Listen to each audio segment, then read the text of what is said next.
लाखो रुपयांचा हुंडा मुलीच्या आई वडिलांकडून घ्यायचा आणि आपल्या मुलाचं लग्न थाटामाटात लावण्याची प्रथा आजही समाजात कायम आहे। मात्र या प्रथेला फाटा देत गेवराई येथील आमदार अमरसिंग पंडित यांनी शारदा प्रतिष्ठानच्या वतीने यंदापासून बिनहुंड्याच्या 55 जोडप्यांचा सामूहिक विवाह सोहळा लावून एक अनोखी प्रथा सुरू केली आहे। पाहुयात याचाच एक खास रिपोर्ट।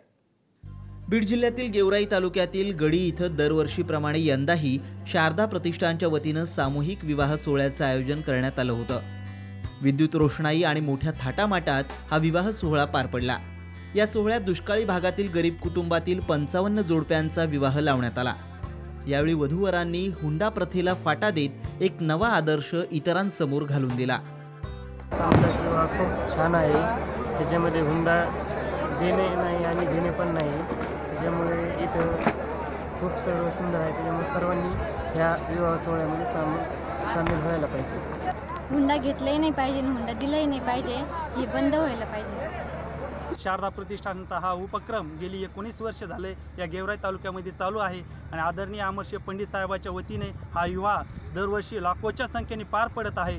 तरी मी सर्व या ठिकाणी 55 जवळपास विवाह झाले त्यांच्या नातेवाईकाच्या वतीने तसेच सर्व आमच्या पाहुण्यांच्या वतीने आदरणीय शारदा प्रतिष्ठानाचे आयोजक अमरसिंग पंडित साहेबांचे आभार मानतो।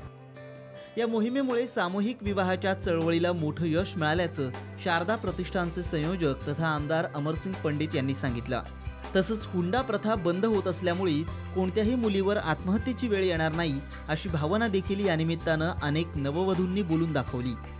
विवाह सोहळ्याच्या निमित्तानं मिळत असलेला हा उदंड प्रतिसाद पाहता जनसामान्यात ही चळवळ आता दमानं रुजत चाललेली आहे आणि भविष्यात आज एक वकील होते, त्यांची पत्नी, त्यांची सुविद्य पत्नी, होणारी पत्नी ती डॉक्टर होती। असे अनेक लोक आता या सामूहिक विवाह सोहळ्यामध्ये सहभागी होऊन स्वतःचे सुद्धा लग्न या सामूहिक विवाह सोहळ्यामध्ये करण्याच्या संदर्भातलं मत जर का व्यक्त करत असेल तर या चळवळीचं खऱ्या अर्थाने फार मोठे यश आहे। या सामूहिक विवाहामध्ये समाजाला माझ्याकडून एक मोठं आव्हान आहे की समाजाने हुंडा दिलाही नाही पाहिजे आणि घेतलाही नाही पाहिजे।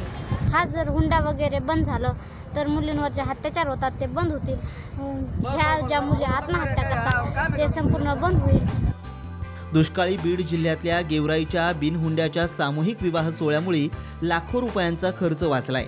हा आदर्श इतरांनी देखील घ्यायलाच हवा। अभिशांत कुमकर, साम टीव्ही, बीड।